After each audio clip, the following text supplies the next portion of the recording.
Alrighty, so you've been publishing for 10 years. Yes. Okay, so you're on book 6. Walk the Light, Outrun the Darkness. It's a paranormal mystery. Yes. Give me so what about the first book? Why should readers buy your first book and get into the series? Okay, the first book is called The Newbie, and at that time I was totally obsessed with the ghost hunting shows. I especially liked Ghost Hunters. Kind of had a little thing for Grant Wilson. Thought he was cute and funny, just a real likable type of guy. So I was on one of the Facebook Ghost Hunters groups, and at that time Facebook groups had chat rooms attached to them. So I was on the chat room, and one of the offshoots of the chat rooms was fan fiction. Oh. So I started posting up just little bits of fan fiction, and everybody that read it said, "This is so cool, this is really good, you should publish this as a book." And at first I was like, nah, it's not gonna. And then I started thinking, you know what, why not? Why the heck not? So I gathered up all that I had written, and I kind of laid it out, expanded the chapters a little bit, kind of came up with an actual, character names and everything. And of course I couldn't write about Jason and Grant, so I had to come up with my own paranormal group, paranormal TV show, and all that. So it came together into my first book, and basically Kyrie Carter is a children's librarian, and she's obsessed with ghosts and likes the ghost hunting shows. So she enters a contest, and she wins the contest and gets the chance to do a paranormal investigation with these celebrity ghost hunters. And along the way, she finds out that she's got some empathic gifts. She's a little bit psychic, and she can talk to spirits. And she gets in over her head, as often happens with newbies. So there's a little bit of romance. There's a little bit of there's a lot of ghosts and spookiness, but it's not gory. It's not. There's no violence. There's no sexual content. So it's good for adults. It's good for teenagers. My kids have read some of it. They're not into ghost stories, so they're not much interested. But I've had teenagers read it, and adults have read it. So it's just an all around good story. Nice. And it sets the path for Kyrie. So, nice. Well, yeah, I'm definitely gonna look about buying it, because that would be right up my alley. Anything supernatural, paranormal, that's all me. And it's a 6-book series, so I'm gonna read up until. So you said you're working on the 6th book. Do you know when it's coming out, or are you still in the process of just writing it? I'm close to being done. Probably 3 or 4 more chapters, I hope. And then I've kind of been editing as I go. So I'm hoping by spring, the end of spring. That's almost perfect. I can get those 6 books done in time. Yeah. Yes, I can. Perfect. Sorry, you got me not slightly. I'm excited now. It's a good day. So, okay, I know you answer this when I have you answer it again. Okay. So a big thing that I've been asked, just as an author, is I'm always asked, you should be able to describe your book in 1 sentence. So do you remember what you said? Yeah, this is kind of a continuation of book 5, but my 1-sentence pitch for this is, with the help of the Swamp Angel, a Native American spirit, Kyrie Carter has to help a young man defeat an evil Native American spirit before it destroys both of them. That is, I want to say chef's kiss. That sounds so cool. I haven't even seen the cover yet. I'm so excited for it. I do have a question. It's veering off the questions that we talked about, but I am curious. So, because it's been talked about a lot in like the author groups that I'm going through. So when you're dealing with, especially with something like Native American culture and stories, how are you making it like seem authentic and not? Does that make sense? How do you make it feel authentic? Like, are you talking about like cultural appropriation? I don't want to say that, but I'm just wondering how you make it feel real, I guess. Yeah, the Native American spirits that I'm kind of dealing with, they're part of Clinton County, Pennsylvania kind of folklore. Mm-hmm. So I'm doing a lot of background research into the stories that I'm playing with. And I have kind of a friend in Clinton County who is a historian. Oh. So he's the one that actually introduced me to the Swamp Angel legend. So, you know, there's not a whole lot known about the Swamp Angel. He's pretty much uncovered most of what's out there. So I kind of took it and just kind of building on it, making it my own. And then the other part, the evil spirit, is based on a story I heard in college from an actual Native American storyteller. And it's the Flying Head. Oh. And the story he told was kind of funny and silly. You know, flying heads can fly real fast, and flying heads are very hungry, but flying heads, they're not very smart. So it was funny, silly, but a little bit spooky. But when I researched it, it's an Iroquois legend, and the backstory to that spirit is really dark and really scary. So I read as much as I could on that, and I try to incorporate that into kind of one of Curia's visions that he sees where this spirit came from. So it's just a lot of personal research that I've done. And it's super nice that you have that resource too. And I'm just asking because I'm sure you're in plenty of author groups. I know that that's a question that's asked a lot, and even me, as I'm making characters, I'm like, I want to be diverse, but I also want to be super authentic about it too. Right. But yeah, that's awesome. Because I was going to bring a shaman in to kind of deal with the spirit, but I am not well versed on shamanism, and I didn't feel really good about it. Now, there's still going to be a shaman that shows up towards the end of the story to kind of tie up loose ends, but I just didn't feel good about bringing that in as the main part, or the main person who kind of deals with it. Oh yeah, so that was a concession I made that, you know, I kind of felt like I'd get myself in trouble if I tried to write into that. Because I don't really know what shamans do you know, when they're trying to clear an evil spirit or something like that. So, well, yeah, and with different cultures, I feel like a lot of stuff that, at least I know, it's mostly from pop culture. It's not from the actual culture itself. So I'm like, okay, wait a second. What do we actually know about this? Yeah, and I think that's kind of a thing you dance around as an author. How realistic do I want to make this? How close to the actual culture do I want to stick? Or do I just want to make it a fun read? Yeah. Because I sometimes can get really bogged down in the research, and it pulls you out of the story as you're writing it. And I'd be afraid that it might pull readers out of the story as well. So yeah, there's definitely a fine line between, it's like with description, there's a fine line between too much and too little. Yeah.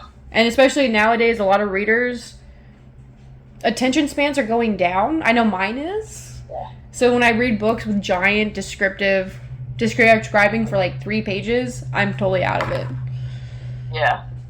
Yeah, Stephen King's supposed to be this great author, and I know the movies based on his books are good, but I have just not been able to get through his books. I've had the hardest time as well. Like, I know he's a good writer, like the stories are cool, but I try to read Under the Dome, and the first page is about a beaver. Like, you're in the mind of a beaver, and I'm like, I can't handle that for some reason. I just couldn't. Yeah. It was an experience. Oh, but his Pet Cemetery is actually decent, just so you know. Okay. If you want to read any of his books, I suggest Pet Sematary. To try that one. Yeah. Okay, so, Hoy, my mind just went blank. Okay, so since we're talking about the book and the content, I'm going to jump into, do you figure out the plot first or the characters? Yeah, that kind of depends on what I'm writing.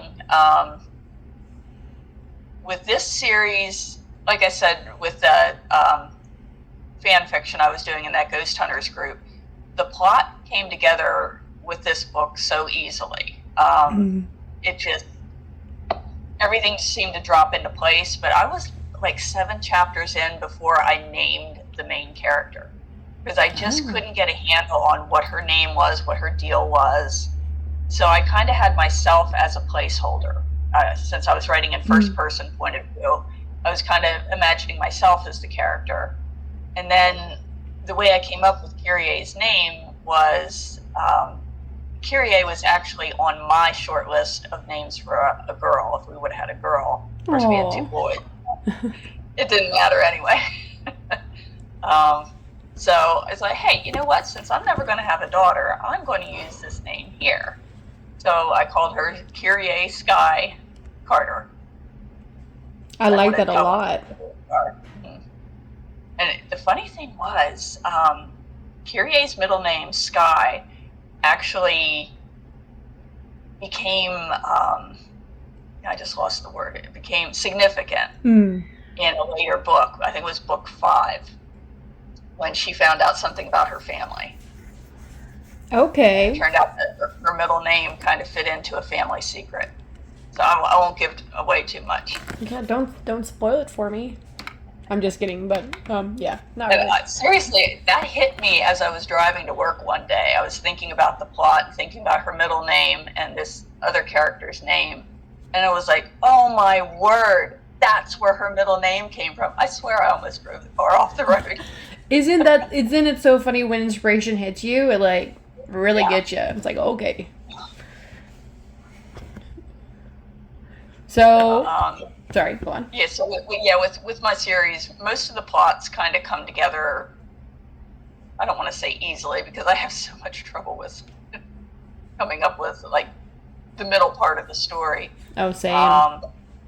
If there was one character though that she's just kind of a side character that becomes one of Kyrie's friends, and she's a waitress at a restaurant, and they're kind of talking back and forth.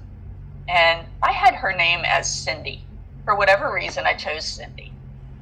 And I'm writing away about Cindy and how she's interacting with Kier. And I got at one of those places where I was stuck, and I swear, Cindy walks to me and says, hey, by the way, my name's not Cindy. Okay, what's your name? My name's Gussie. I'm like, what kind of a name is Gussie? So then I had to sit and think about it, and I came up with a whole backstory about where her name came from. Her real name's Augusta. Augusta Barrington Borchard. Nice. And her middle name, Farrington, is another historical figure that my historian friend kind of tuned me into. He was a bootlegger. Oh. So he played into one of the other characters that Kyrie finds out she's related to. So it's a whole tangled up mess of fun. Characters are great. They really are.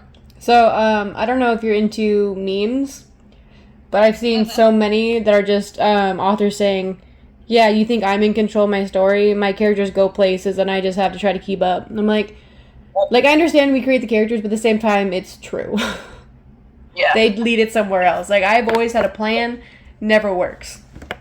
Yep, and non-writers don't get it. They don't understand. Like, you've had people in the comments making fun of them, like, you're the person, you're in charge. But, are we?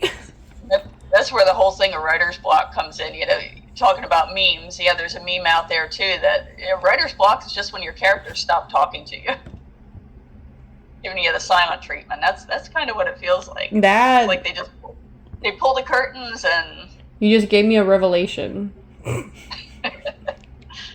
true. That makes more sense than I've ever tried to explain it. So, since we're talking about writer's block, so what does that term mean to you? Like I said, it does. It really seems like the characters kind of shut you out. It's like the mean girls in high school or something. You're going along, and you think you're friends, and you think you know everything, and then all of a sudden they kind of close themselves off and shut you out, and they're doing their own thing, but they're not telling you what they're doing. So I'm sitting here staring at a blank page, and okay, I need to get this scene written. What are you guys doing? And they're nowhere. It's crickets. It's like we need a break. Yeah. So, sorry. It's okay. I just gonna say it gets really stressful when, I'm self-published, so the only deadlines I have are self-imposed. Yeah. But it's like, I have an event coming up in this many months, and I need to get this book done so I can have it in my hot little hands to sell at this event. And y'all aren't talking to me anymore. So, when you do get to that point where you're sitting there trying to come up with something and just not coming, like, how do you combat it? Like, how do you get past the block? Well, sometimes I just put all the writing aside and I just go and find a book and read. Just find something that I've wanted to read for a while, and sometimes I read within the genre I'm writing in, sometimes I don't. Sometimes I just figure I need the mind break. I just need to kind of get away from the whole topic of ghosts and mysteries. And, I'll go read Little House on the Prairie books or something for a little bit. Or sometimes I do pick up something in my own genre. Oh, maybe this will give me some inspiration. Or other times, if I'm just stuck on a scene, which happens more often than I'd like to admit, if there's a scene coming up that I'm really excited about writing, I'll just go ahead and jump ahead and write that scene. Say, I know I'm headed here, so let's just get this scene out of the way. And sometimes something that happens in that scene, you realize, oh yeah, this has to happen before this can happen. So that kind of gives you the inspiration to get back into it and make the 2 points meet up. Oh, yeah. So I'm a teacher, and a big thing that they try to coach you on is backward design. Is trying to figure out what students need to learn and then work up to that. And it's the same thing, I think, with stories, is sometimes you need to know the ending before you can even start it. Yep. So, okay, so to continue on with your writing process, what kind of writer are you? I know a lot of people talk about plotter, pantser. Like, how do you get into it? I'm a plantser. I fall right in the middle of the two. A lot of times when I come up with the idea of a new story, I know how I'm going to start the story, and I almost always have the ending in sight that I know how it's going to end. And then it's like, what do you do in the middle? So that effect, I'm a little bit of a plotter, so I know the beginning and I know the end. But what happens in the middle, I'm not a good outliner. A lot of times I just kind of start writing and I just follow things along and try to, like you said earlier, the characters are doing their own thing and you're just following along, writing it down. So for that matter, I'm a pantser.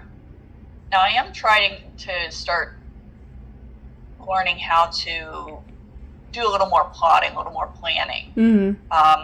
Do an actual outline, point 1, then point A, B, C. Yeah. I just can't do that. That's too academic for me.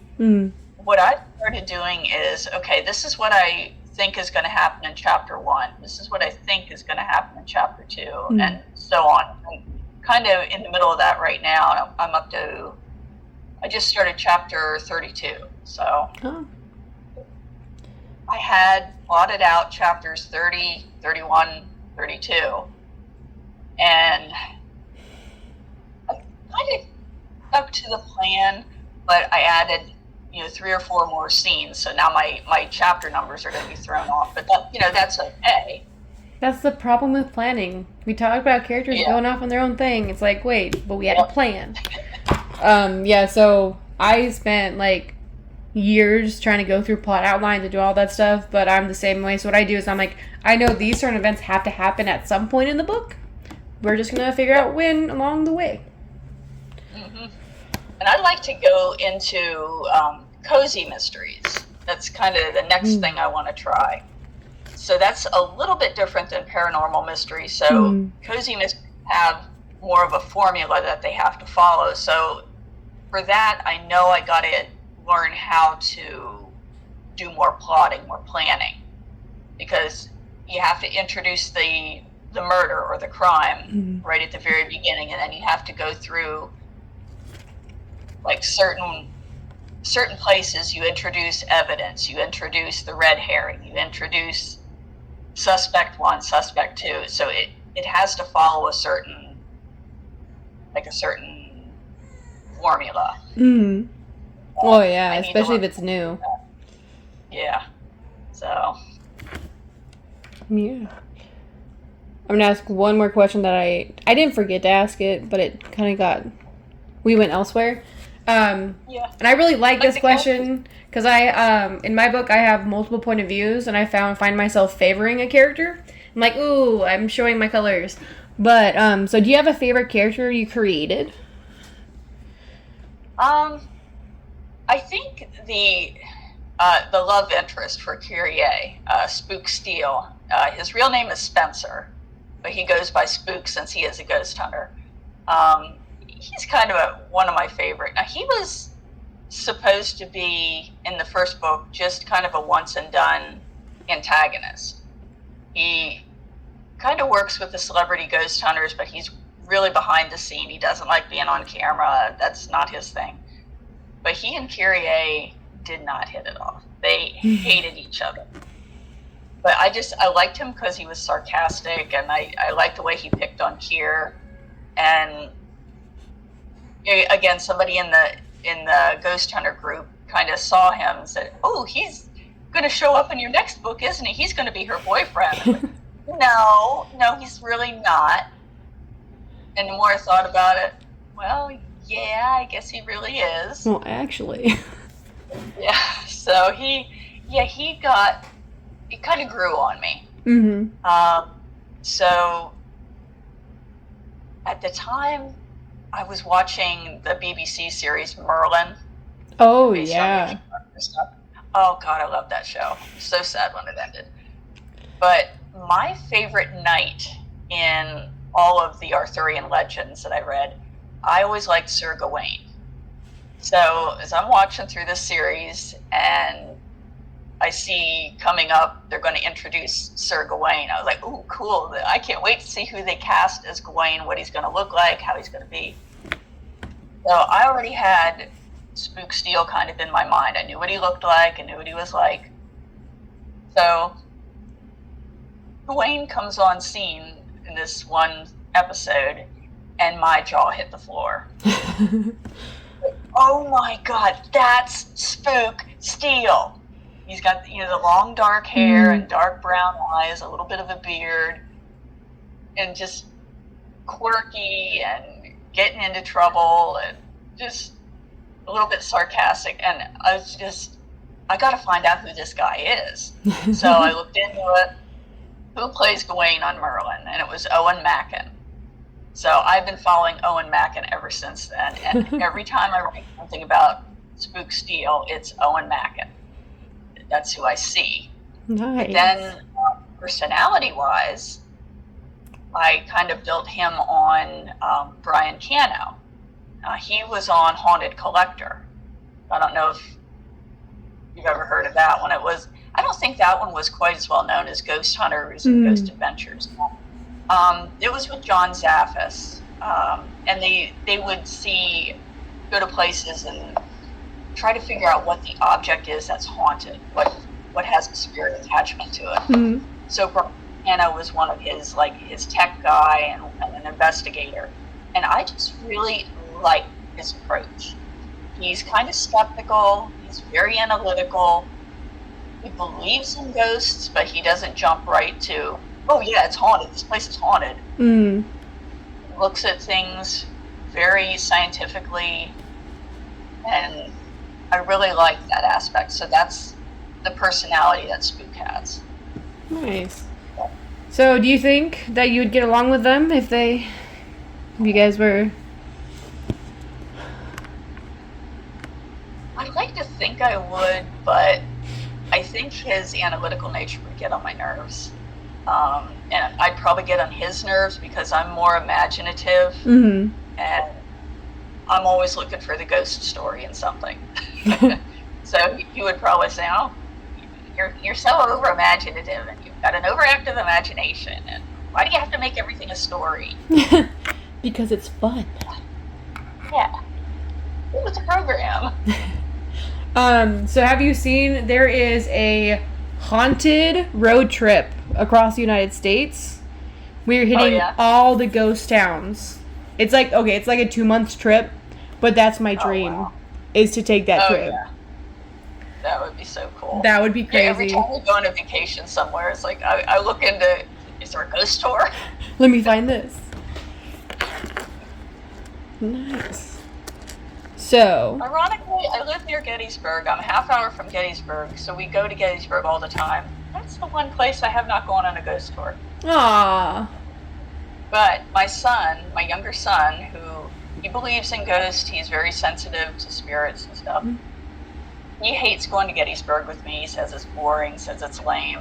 And he also doesn't like it because he says he always feels like spooked when he's down there. He feels like somebody's watching him. So we went with some of his friends down there, and I said, well, what are you going to do at Gettysburg? You never want to go when I want to go. Well, we're going ghost hunting. Seriously? So he went to one of the places that I've always wanted to go. He went to Sachs Bridge, which is like a covered bridge. Mm-hmm. There's all kinds of stories about it, and spirits that haunt it, and yeah, I guess they got some evidence there, so. That's so sad. I'd be so mad. I'm like, you didn't think that I would want to come? Yeah. Yeah, the last thing a bunch of teenage boys want is a mom. Yeah, they say it's a haunted. It was an old school in the town I used to live in, and like you'd have people with pictures that got in there with like stuff on it. And I'm like, yeah, I'm not messing with that. Yeah. I believe in it, ish. But I will not mess with it. Right. Like, it's cool that it's there, but I don't want to go. I've seen too many movies where someone gets haunted, and I'm like, I don't need that in my life. Yeah. That's the one thing I told him. I said, you just be very careful you don't bring something home with you. Mm. Oh, for sure. Because I had to clear something out of this house once already. I don't need to do it again. Yeah, I don't know what it was. I don't know where it came from, but that was not cool. That was before I got into all this stuff. Mm. So. Would you think you would have left it alone after? Like now, if something happened, do you think you'd leave it alone and just experience the... Well, what it was in the kid's bedroom, so... No, never mind. It's like something was upsetting my son, and I felt something that didn't belong in here. So I had to tell it to get out, pray over it and everything. And you don't belong here. You're not allowed to be in here. I'm sitting in the bedroom. It happened. So. Oh, wait. So it's like, yeah, that's where the faith comes into play. It's like you got to know when to take control of it and when to leave it alone. Oh, for sure. I'm just making sure we hit all the things. Okay, perfect. Sorry. I have a bunch of notes, but I did not organize them well. Okay, so again, this is something that comes up a lot when I'm just like advice from other authors. Do you use a pseudonym? Yes. I write under the name Leta Hawk. basically why I did that, well, I think my name's boring anyway. I don't like my given name. I think it's boring. But when I started writing the paranormal mystery, I was heavily involved with my church and children's ministry. And, that's not usually something that goes over well with the church crowd. So I figured, I'm going to use a pseudonym just to kind of separate my real self from my author self. Now, it kind of didn't work, but, it's small town work. So. But,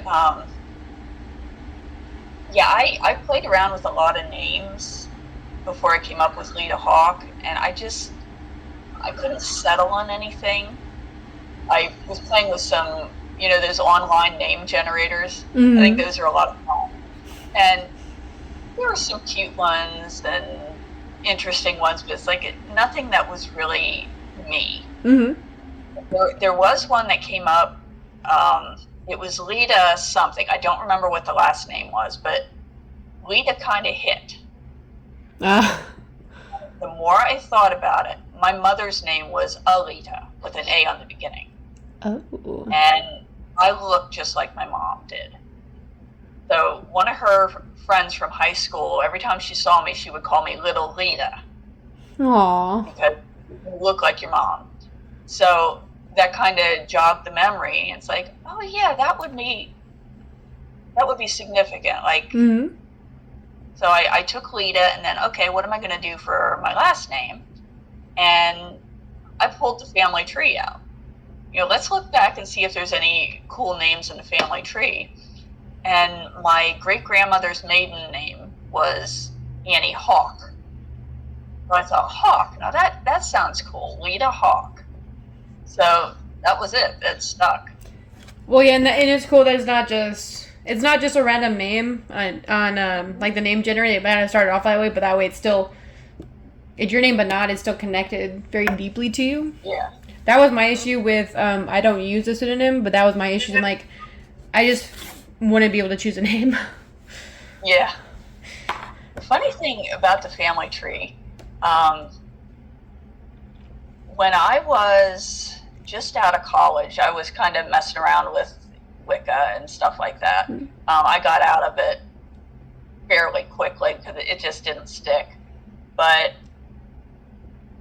my grandmother kind of saw that I was reading these books. She said, why are you looking at this stuff? And I said, I don't know. I just kind of questioning things and looking at this. And we're Pennsylvania Dutch. So there's a thing with Pennsylvania Dutch called powwow. And it has nothing to do with Native American. They call it powwow for whatever reason. It's folk healing, basically. It's like a lot of praying, a lot of chanting. Sometimes they use herbs or whatever. And my grandma said that she had gone to a powwow. It was one of her relatives. And, she had like, after one of the babies was born, she had a lump in her breast. For, I guess, like milk fever or whatever it was. And she went to this relative of hers, and they chanted over her. And it went away, but maybe it would have anyway. Because she didn't believe it at all. But I never thought to ask her, which relative did you go to? So, long since passed away, so nobody seems to know this story except that she told me. And I went looking through the family tree trying to figure out who it might have been. And I never figured it out. Well, going back to characters, naming one of my characters is Kyrie's great aunt, who was kind of into this same kind of stuff. And I just randomly grabbed one of the names from my family tree. And I gave that character that name as kind of a folk healer type person. And then after one of my aunts died, when I was at the funeral, I was talking to my cousin, and he does a lot of genealogy stuff. So he said, yeah, this person, I'm going to send you the article on it, but he was a powwow practitioner, and this was his name. And as soon as he said the name, I got chills because it was the relative that I picked. That's insane. Not knowing anything about it. It's like, oh my gosh, that is weird. Yeah, and that is crazy. You have such a rich history. That's crazy. But that's quite a coincidence. Yeah. And the funny thing is, this guy actually wrote a book on folk healing. Oh. It was one of those, it was one of those, though, that was a very small press, so there were only a handful of copies ever printed. Mm-hmm. And I can't even find it anywhere. Aww. Which if I could get my hands on that.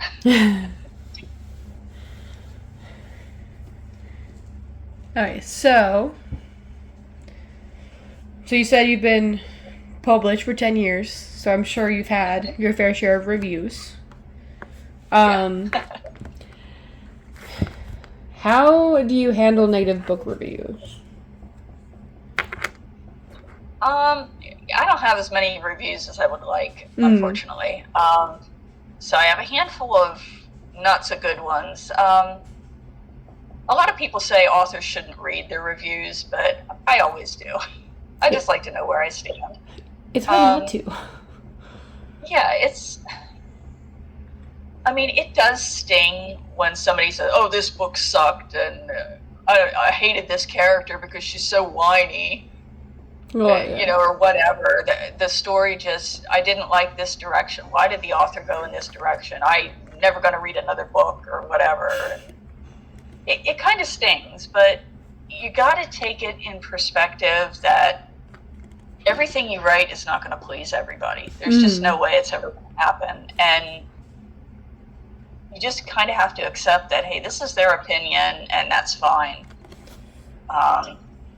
Sometimes the people that review the books, they make a good point. Like the one where my main character was whiny. She was kind of whiny in the first couple of books. Seemed like a crybaby and just very immature for her age. And I kind of realized later on what the reasoning for that was, and that kind of comes out in the later books. But it's like, yeah, she does not come across really good in the first book.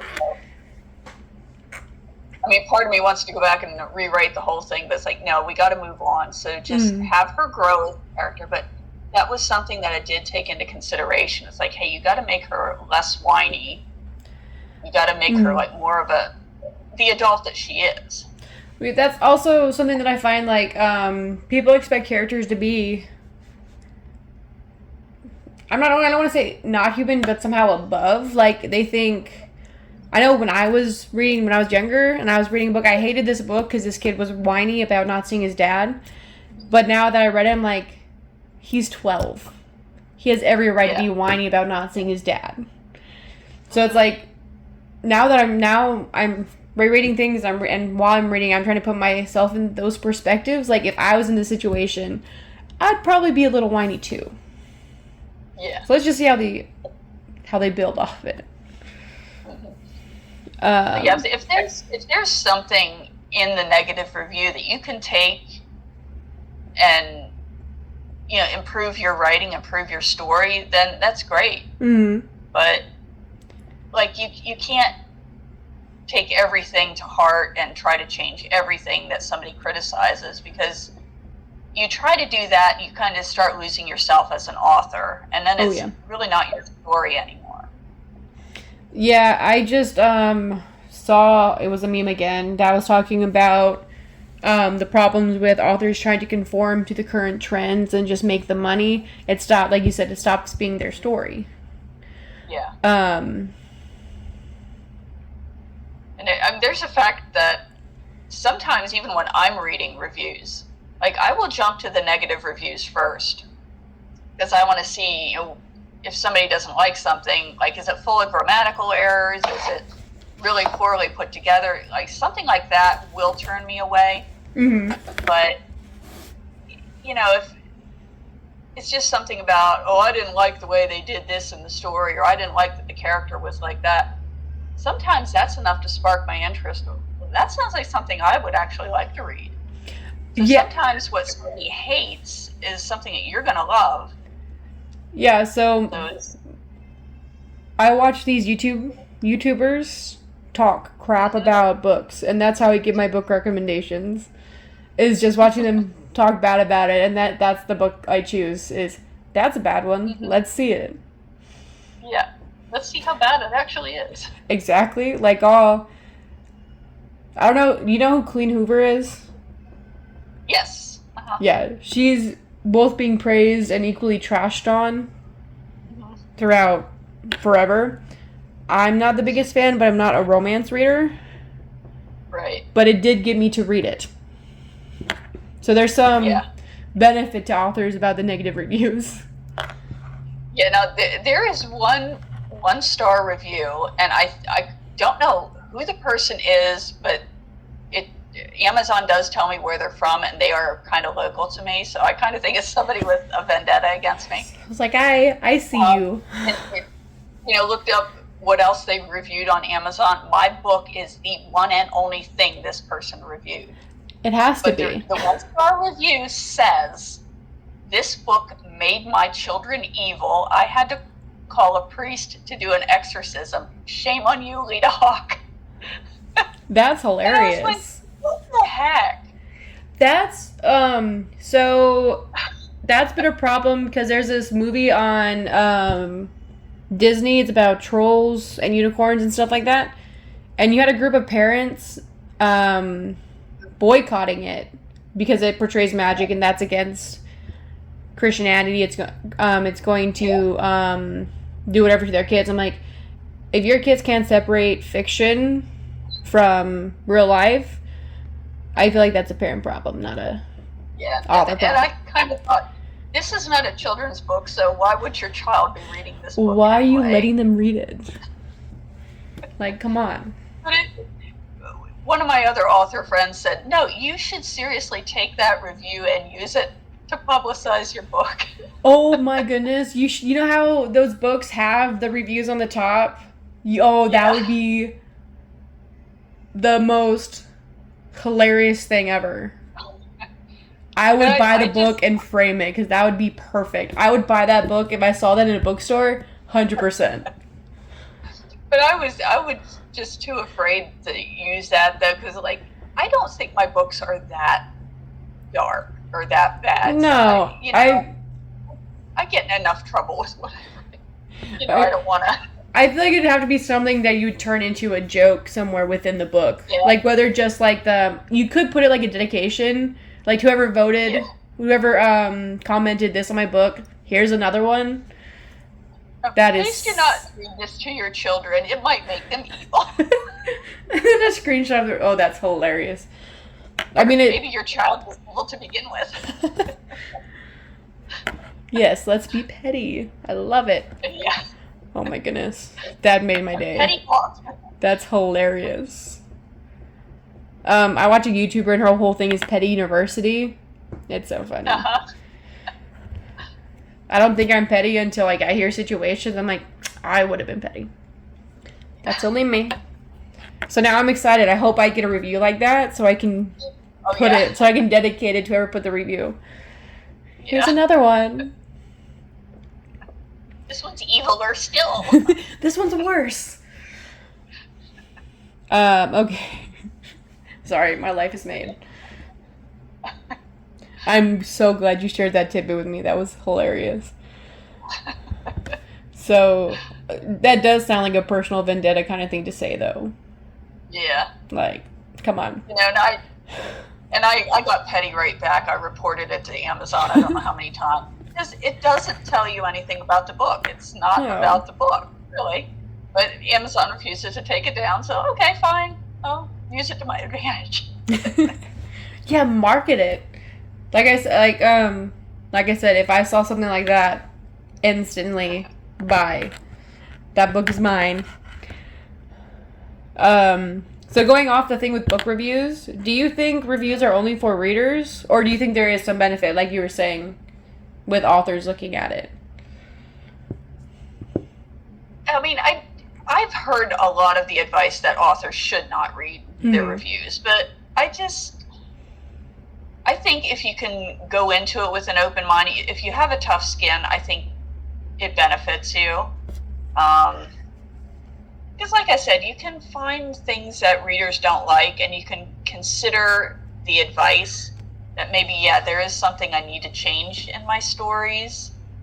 You know, are there things that I've got to watch out for? Oh, just thought the one review I got on Goodreads, I mean, they like the book overall, but Spook has a nickname for Kyrie, and he calls her Kier Madeir. And this reviewer said that I had used that term of endearment so many times that it started distracting her. Oh. She's counting how many times in the story he had said it. And I thought, oh, crap. So that's now something I am going back through my manuscript. Okay, how many times did he call her that? And I did on one page find 4 times that he said that. It's like, oh, yeah, I got to change this. So I do think there are times when it can really benefit the author to, you know, just read the reviews and see how your books are hitting. Oh, for sure. But again, a lot of it you have to take with a grain of salt. You can't get yourself so tied up by what other people think about your books that you start going around changing everything. Like I said, you run the risk of losing yourself as an author if you do that. Yeah. Yeah, it's also the problem of getting, like, defensive, because I've seen videos about authors going after reviewers. Oh, yeah. If you never respond to a reviewer. No. Yeah, never. It's like, as long as you can leave your ego at the door, then sure, read the reviews. I think you should go into it with the mindset it's for readers, so that you don't get defensive and be like, wait, let me clarify this. It's like, no, take it for what it is. It's a review. It's their opinion. Yep. And if you want to fix something, do it, but don't jump into it. So, jumping off advice. So, what's the most valuable piece of advice you've been given about writing? I don't know if it's the most valuable, but the one that honestly sticks with me the most is if you haven't found the book that you want to read, write it. And that just, it sticks with me, because I don't know that my books are all that totally different from other paranormal books that are out there, but there's just something about it that this is what I would have wanted to read, because my stories are so heavily based in central Pennsylvania, kind of folklore and just the area. I don't use a lot of real places, but I base my towns on real places where I've lived, or where I work or whatever. And it's something that feels comfortable to me when I'm writing and when I go back and reread what I've written. So it's just something that I enjoy. Like, I enjoy local folklore. What's something cool about your hometown or whatever. And it's just, I don't think anybody's really hit that niche. So it is something I consider. Yeah, that should be something that's put on a plaque that's hanging up in my room. That is a very fantastic quote that I think every author should pay attention to. Because I do think some authors just get lost in the trends and trying to meet things that way instead of writing what they like to write. So, what's the best way to improve your writing?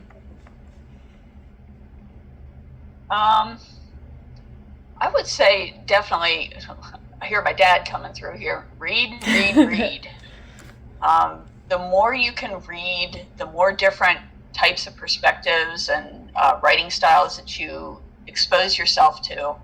It just shows you what's out there. It shows you maybe different ways of wording things that you yourself might not have thought of.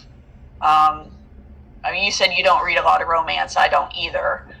But Spook and Kier do kiss a few times, and you get sick of saying same way every time they kissed. Well, great. So they kissed. You read, whether it's romance or whether it's another genre where characters kiss, and they might describe it in a different way than you've ever seen before. And it just gives you something to think about. Or we talked a little bit about description. Like describing, a forest or the front porch. I tend to describe things the same way over and over again. It's like, okay, I've got to find a different way to say this. And maybe you come across something in another book that, oh, wow, I never thought of describing the forest in this way. Or this is what my front porch is in a different point of view. And it's just a really good way to kind of expand yourself a little bit. I would also advise people to try to find a writing group. That was one of the biggest things when I started off, was finding it was a very small writing group. I think we had 6 or 7 people when I joined. And we got very close as a group, and we all shared our writing and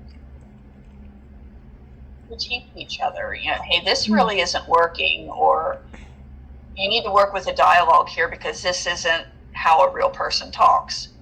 And it just kind of gives you advice in real time.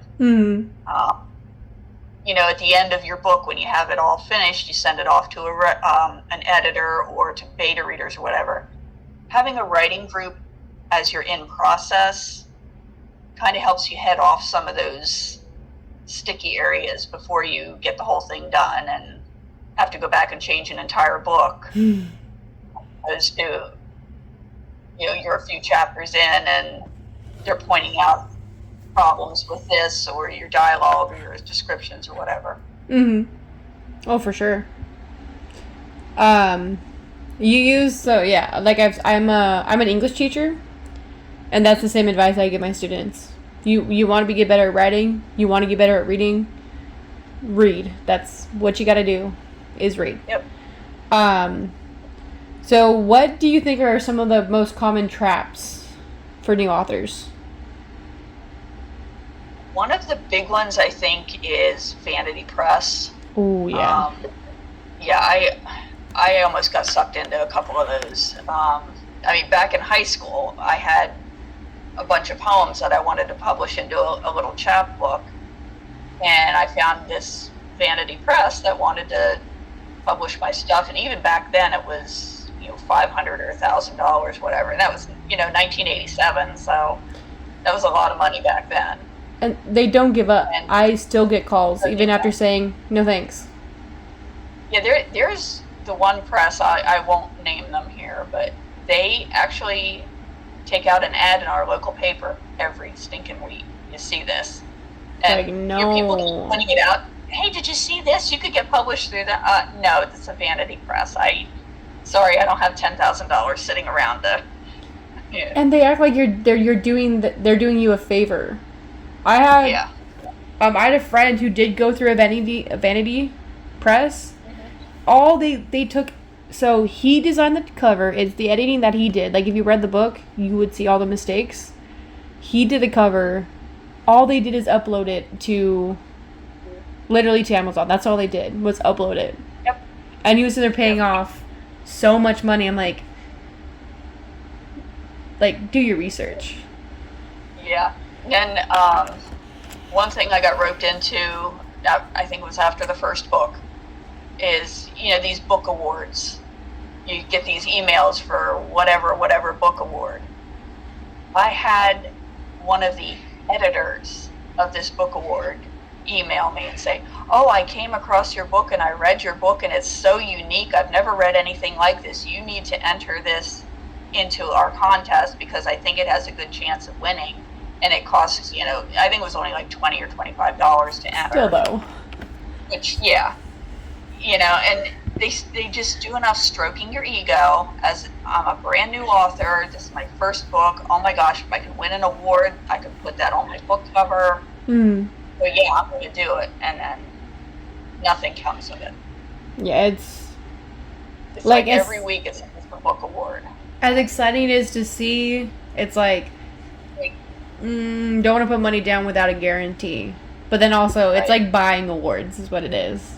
Or is what it starts to feel like, is people just buying awards. It's like those honor society books we got in high school. Like,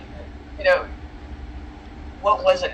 Great American Students or something like that. I forget what it was called. And you pay $40 or whatever to buy this stupid book with your name on one little line in a 150-page book. It's like, That's kind of what it reminds me of. So. But yeah, you really have to be careful. There are legitimate book awards out there, but they're not going to come looking for you like that. No, definitely not. And a lot of them aren't going to pay. Ooh, do you know there's a way, like, the New York's bestseller list? Do you know there's a way to trick them into becoming part of that list? I think I heard something about that. Yeah, an author did it. Like their agent or the publisher bought a bunch to sell for them to sell, but it looked like, oh, this book sold this much in this amount of time, so they got the New York's best-selling list when they're the ones who bought it, not actual readers. That was crazy. I'm like, I wish. No, I would never do it. But to have that amount of money to be able to do that, that would be cool. Yeah. Well, that's the thing. Even with Amazon. Those bestseller flags, those orange flags. I've seen newer authors, like they get #1 Amazon bestseller on whatever category. And I've read these books, some of these books, and I'm like, how did that get #1 on Amazon?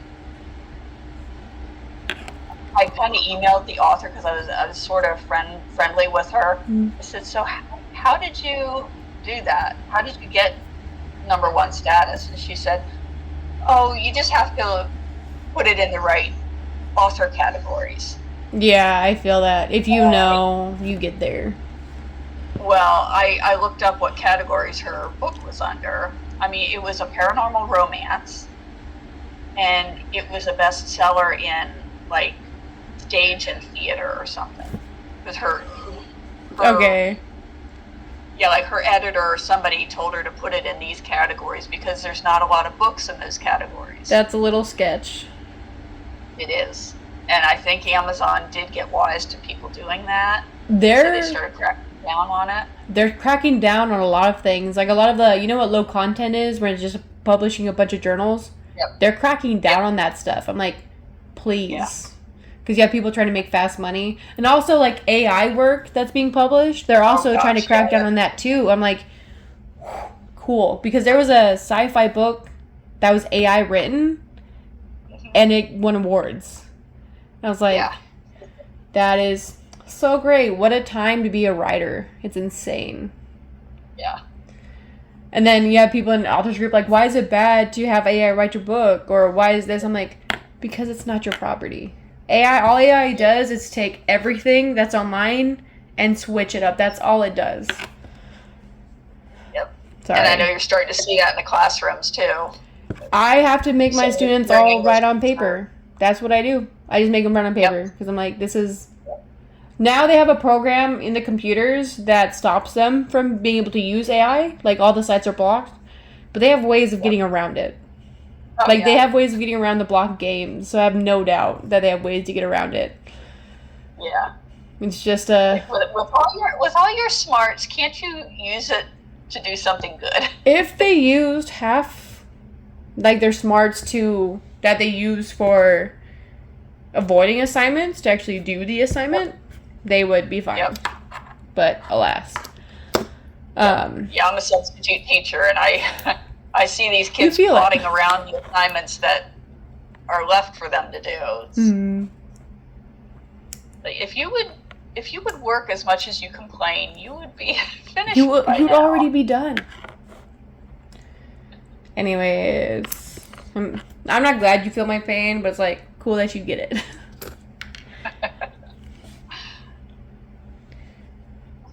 So, we have a few more questions left. Are you still good on time? I don't want to hold you too much. Oh, yeah, I'm good. Okay, perfect. Friday night. So, what kind of books and authors inspired you to start writing? Well, obviously I like the spooky stuff. So, Oh yeah.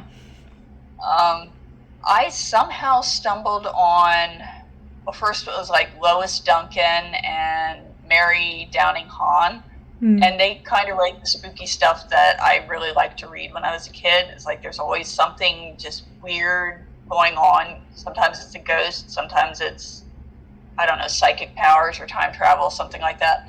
So I read everything I could find by either of those authors. And then in my teenage years, I stumbled upon Barbara Michaels and Victoria Holt.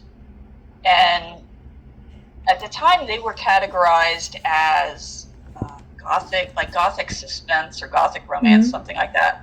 But again, there was something mysterious going on. I mean, think of Jane Eyre. It was similar to Jane Eyre. Oh yeah. That kind of gothic. But there was always something mysterious going on that was kind of attributed to a ghost. Sometimes it was really a ghost. Sometimes it wasn't. But it was just spooky enough that would hold my attention and like creep me out. That I'd be under the covers at night after I read it. And I really enjoyed that. It's like, hey, I would really like to learn how to write this stuff. This is great. And one of the things about Barbara Michaels, so she just died, I don't know, maybe in the last 10 years or so. I found out after she died, of course, that she lived in Maryland, which is, maybe 2 hours from me. Like, oh, crap, I could have met one of my inspirations. That would be like, oh, that would hurt. Yeah. So, what are you currently reading?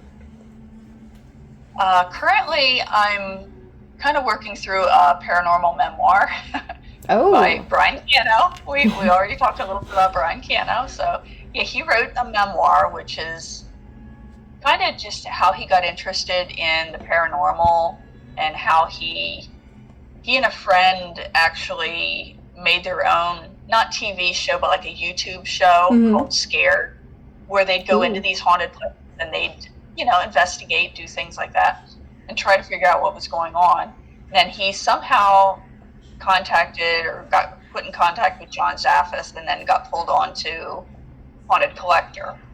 So the book is basically just chronicling some of the weird things that he's seen throughout his life. I'm really looking forward to seeing how it all plays out and what conclusions he draws about the paranormal. And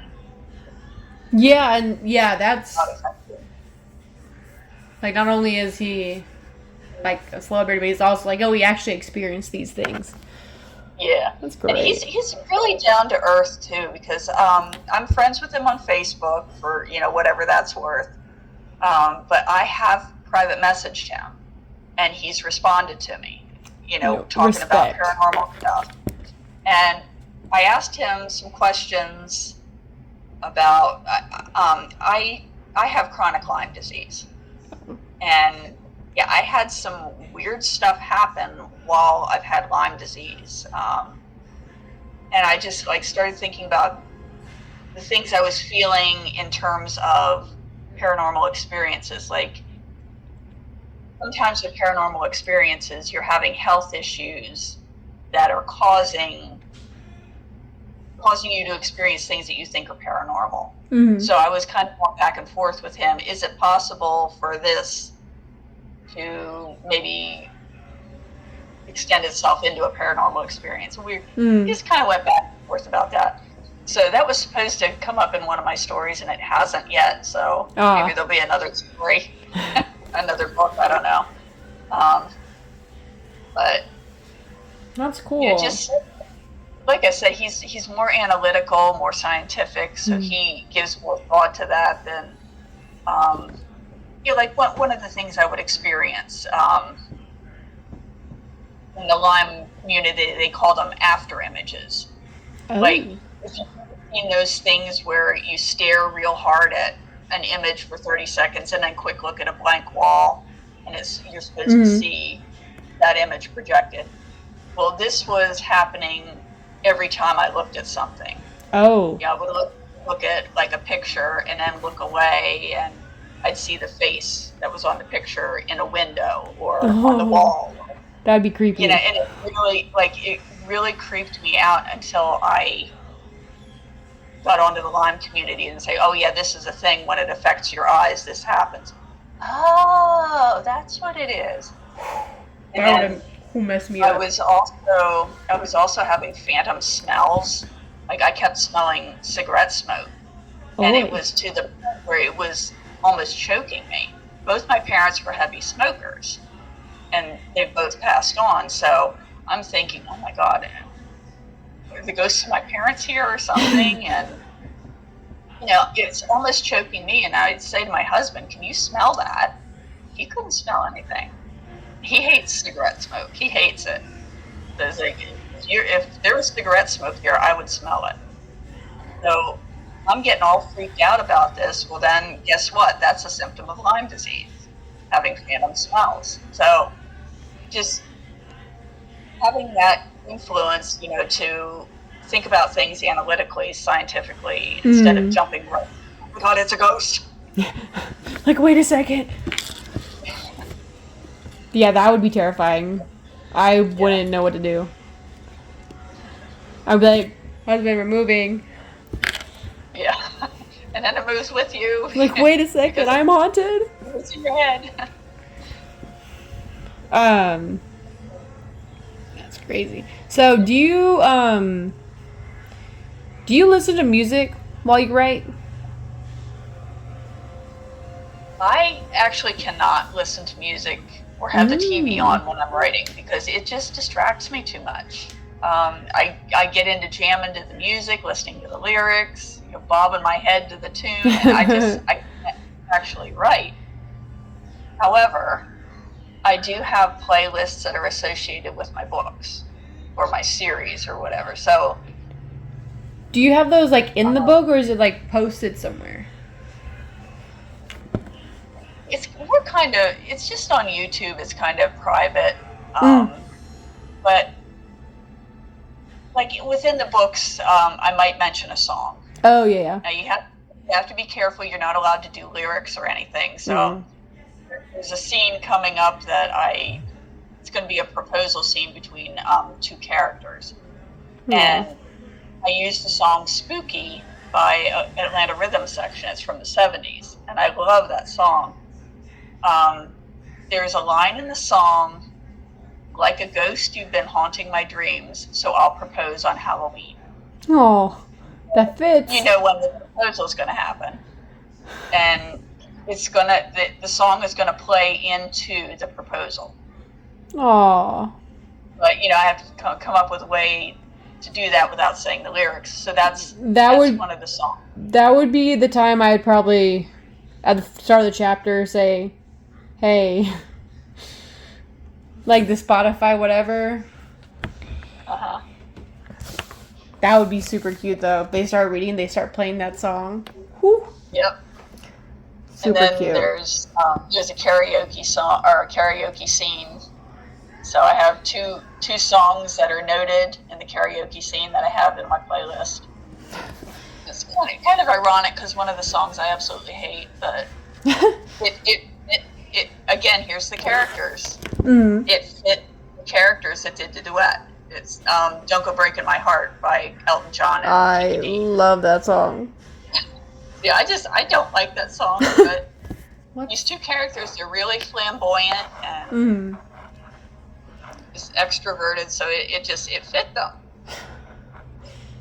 I think that's always fun, is when for me, it's like when you create a character you really don't like, but he fits so well, and it's like, oi, I want to be rid of you, but like, you're a good character.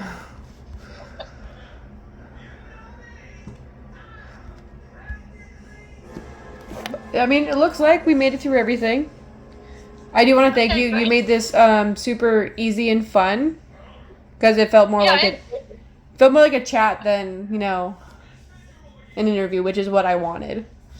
Yeah. This was fun. Do you have anything else you'd want to add? Anything about your book? About you? About anything? Not really. I'm just watch for book 6 to hit. Hopefully by May. Hopefully sooner. Okay, give me 1 second. Okay. I need to write it down real quick, otherwise it's gonna go out my brain. Sorry, I'm just literally just writing down your author name and the book title so I can go find it and read it. So give me 1 second. Yep, so yeah, book 1 is The Newbie.